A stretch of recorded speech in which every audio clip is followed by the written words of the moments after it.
बिस्मिल्लाहिर्रहमानिर्रहीम। हामिला औरत का अगर इंतकाल हो जाए तो अब उसके जनाजे कितने पढ़े जाएंगे? एक जनाजा पढ़ा जाएगा या दो जनाजे पढ़े जाएंगे? बाज़ लोग कहते हैं कि एक तो इस औरत का जनाजा है, एक जो इसके पेट में बच्चा या बच्ची है उसका जनाजा है।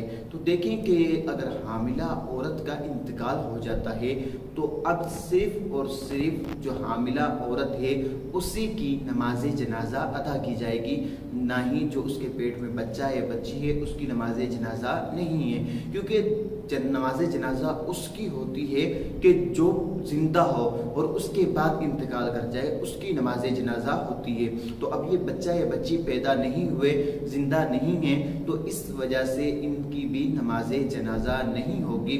हाँ, अगर पैदा होते वक्त जो है बच्चा या बच्ची, इसका अक्सर जिस्म जो है वालदा के जो विलादत वाली जगह है वहाँ से बाहर आ जाता है और उसके बाद इंतकाल होता है, यानी बच्चे और बच्ची का अक्सर जिस्म जो है जिंदा सही सलामत बाहर निकल आया है और उसके बाद बच्चा या बच्ची का इंतकाल होता है तो नमाज जनाजा है।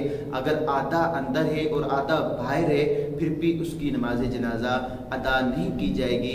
अल्लाह तबारक व तआला मुझे और आपको दीनी मतीन पर चलने की तौफीक अता फरमाए, हम दीनी मसाइल सीखें, हमारे लिए रोज़मर्रा के मसाइल आसान हों।